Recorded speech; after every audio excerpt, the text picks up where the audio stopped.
if I can figure this thing out, we'll get started.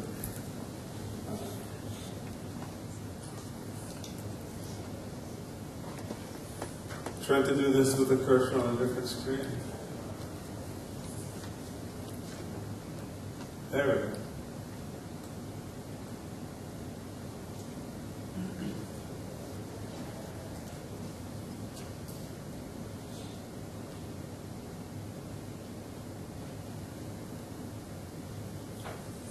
How about that? Good morning. Good morning. Thank you for the introduction. I'm here to talk to you about search and search, how it plays with social media. You may ask, what does search, organic and paid search, have to do with social media? And it has quite a bit to do with it.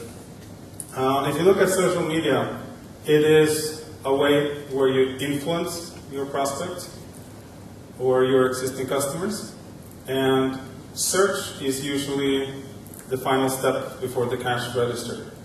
Because you may have, you may spend money and effort to get people to find you online, and they may not be ready to buy, but they may be ready to like you on Facebook or follow you or do something to follow you on Twitter, things like that. And when they click on your like thing, that means you've earned the right to communicate with them. But research has shown that most frequently, before somebody actually purchases from you, they may go online and do a search. And they may search for, they do price comparison. You want to see how you stack up against your competition. They may look at your reputation, go look at blogs and see if you're as good as you say you are. Or they may do, a customer review or a product review.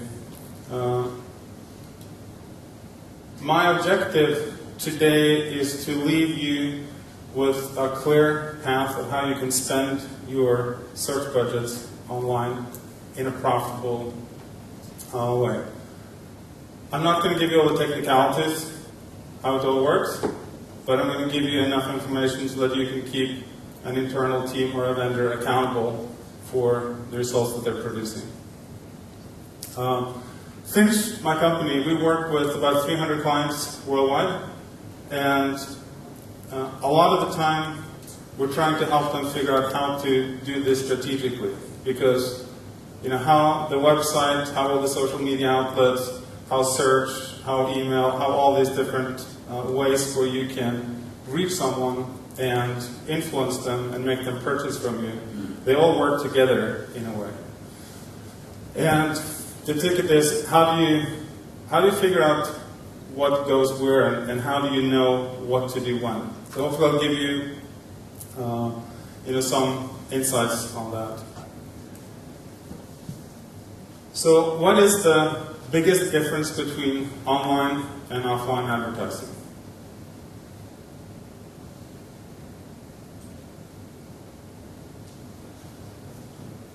The ability to measure direct return on investment. The ability to measure direct return on investment. What does that mean? Well, it means that if you put $1 out or a kroner, how much do you get back from that? And if you know that when you spend the money, it makes it a lot easier to go and ask for more budget, right? And the thing about online is you can pretty much measure anything you want. It's just a matter of how much time you put into it. But important is figuring out what is it that you measure. Because once you know, if you know that what you spend on Facebook, every dollar you spend is going to return $7 in return. That's going to make it pretty easy to go ask for a bigger budget from your manager or from your stakeholders, right? And so the trick is, how do you figure out, how do you find that information? How many use social media here? Is anyone not using social media these days? So you use your Facebook, you have your LinkedIn, How many is on Facebook, has a Facebook account? How many is on LinkedIn? How many has a Twitter account? How many has the same accounts for the business they work in? Interesting.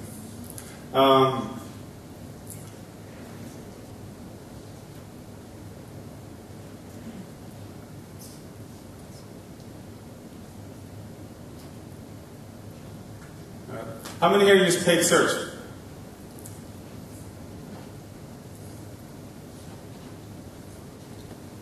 And how many of you have purchased something through a social media channel? How many have purchased through search? Oh, come on, there's more that's purchased through search. But I think the point is,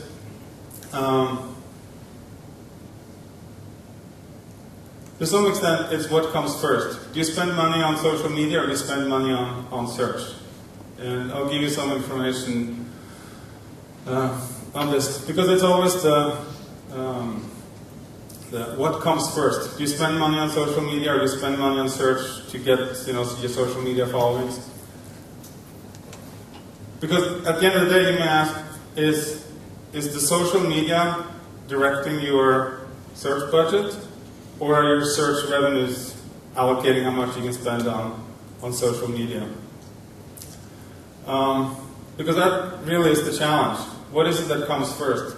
Because you may have, you may want to spend money on, and I'll show you a couple of examples later on, but you may spend money to get the followers. Because getting followers, I mean, social media is viral, but it still has a cost, which means you spend money, time, or hard cash to get people to follow you online. So it has a direct cost, right? And so, do you spend money to get followers, or do you spend money to drive people directly to your cash register? Or should you do both?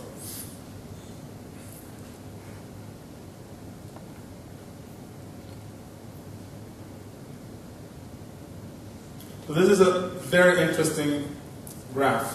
If you're spending money on social media and you're spending money on search, that's a good idea. If you're only spending money on social media, it may not be sufficient. And it all comes back to what is the purpose of each channel? Because social media is where, for the most part, where you engage with your prospects. You earn the right to communicate with them. They follow you, etc. But if you don't, if somebody follows you and you don't show up when they go searching for you,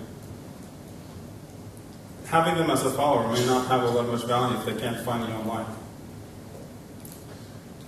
And the search part is obviously both for organic and paid search, or search engine marketing, as it's also called. Does everybody know the difference between search engine optimization or organic search and paid search or search engine marketing?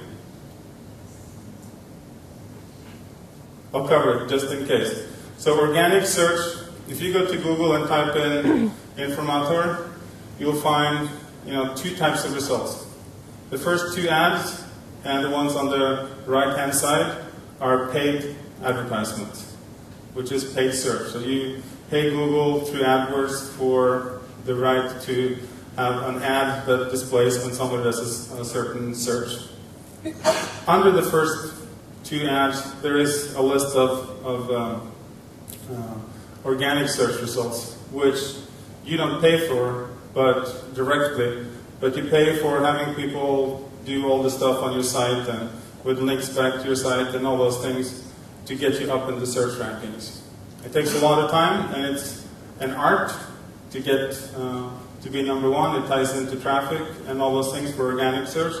So organic search takes a lot of effort, takes a lot of time, takes a lot of expertise, but it can be done. And it's usually more effective for larger companies that have a lot of resources, or companies that are very niche-oriented in what they have to offer. Paid search, on the other hand, is instant gratification. You put your credit card into Google, and traffic comes a minute later. It's quite amazing. That's the good news. The bad news is you can spend a lot on that credit card unless you do it right. So is it clear, paid search versus organic search?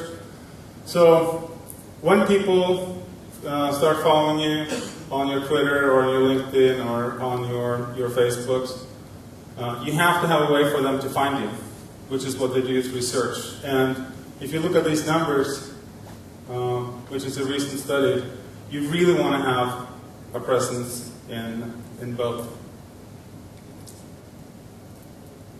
So typically how this works is you send out the tweet and somebody picks it up through a search or whatever, and they start following you. And then you'll send a tweet out and it goes, you send a link out to your Facebook fan page. And somebody gets a like, that person that liked, one of their friends sees it and goes on there. And the friend looks at whatever you have to offer. They go on Google, they do a search, they click on your ad, they purchase something on your site. Voila. Right? That's one path. There are thousands of different ways where this kind of works together. And it is it's a commingled path because it may bypass the 3 steps in the middle. You just never know. But the thing is, there are ways where you can measure the impact on this. So if you knew the value of each of these followers, you could direct how much you're spending on this, right? And so the trick is, how do you isolate each of these things? How do you figure out, how many, if somebody starts following you on Twitter, what is the likely event that someone's going to purchase from it the next 30 days? Is it better than 80%? Probably not, unless you have unbelievable tweets, because the sell-through ratio on these things are not necessarily all that good.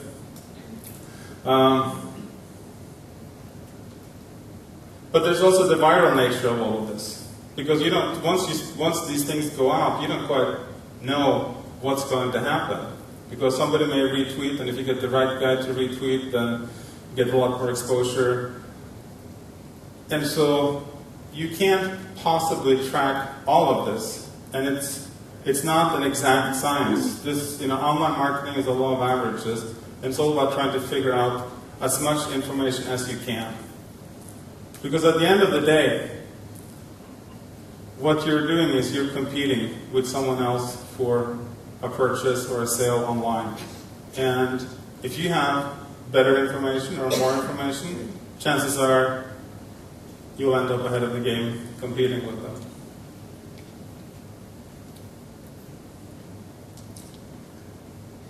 So that single word right there is the most important word in online marketing. Hands down. You have to track. Because if you track, you know.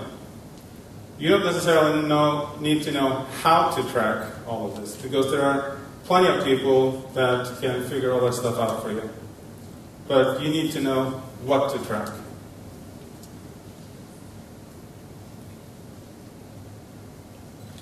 And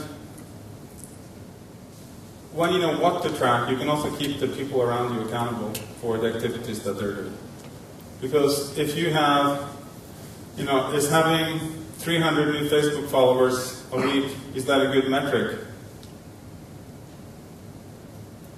Is 1,000 followers a week a better metric? I don't know. Depends if they buy or not, right? So you really have to figure that out, and you can figure